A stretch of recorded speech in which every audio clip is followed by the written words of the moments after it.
Masama yung loob ko sa'yo. Ano yun? Iniinsulto mo ba ako? Feeling ko lang talaga sineta mo ako, Boss Toyo.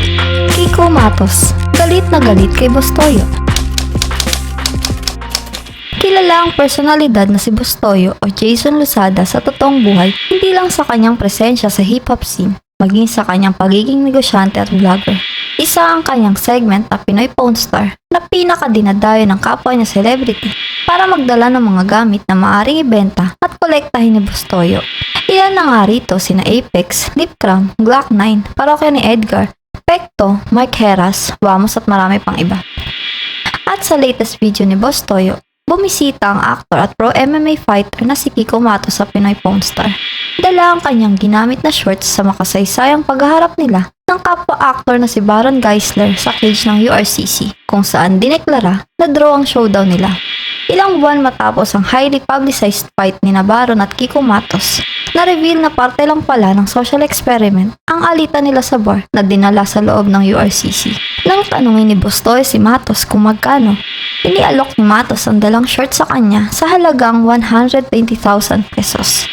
Mukhang nag-alangan ng negosyante sa binigay na presyo ni Matos at ipinaliwanag ni Boss Toyo na kung sa pagiging MMA fighter nito ibabase, sa tingin daw niya ay masyadong malaki ang hinihingi nitong presyo.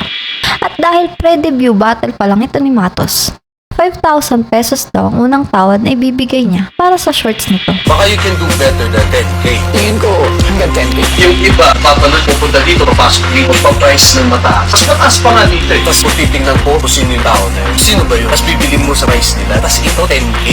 Dito na nagsimulang umasim ang mukha ni Matos na halatang hindi nagustuhan ang binigay na presyo ni Boss Toyo.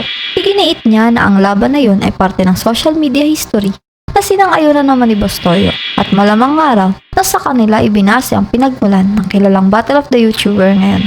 Sa huli, sinabi ni Matos na sobrang baba ng offer ni Toyo na tila dinadownplay siya nito at nag-walkout. Hanggang 10,000.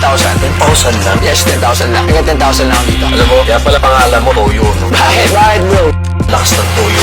Sige, bahala ka. Basta, yun ang price ko. Samantala, itinaan naman ni Kiko Matos sa isang video ang kanyang saloobin tungkol sa nangyari. Sinet up lang daw siya umano ni Boss Toyo para makuha ang reaction niya. Umpisa pa lang daw ay mga praiser mismo ni Boss Toyo ang nagpresyo sa shorts na dala niya ng halagang 50,000 o 100,000 pesos. Masama yung loob ko sa'yo. Pumunta ako sa pawn shop mo para ibenta yung isang item na sa tingin ko magugustuhan mo. Pero anong ginawa mo? Pinagtripan mo ko. Promesyo ako ng 120K. Kasi sabi ng mga appraisers mo, Boss Toyo, may presyohan niya ng 50 to 100K. Pero anong ginawa mo? Ginawa mo kung bata. Dinownplay mo ako at promesyo ka ng 10,000 lang? Ano yun? Iniinsulto mo ba ako? Siniset up mo ba ako para may makuha kang reaksyon? Para pag nagwala ako ng totoo, may content ka. Nagwala ba ako? Hindi ako nagwala. Nagtitimpi ako. No? Feeling ko lang talaga sinet up mo ako, Boss Toyo.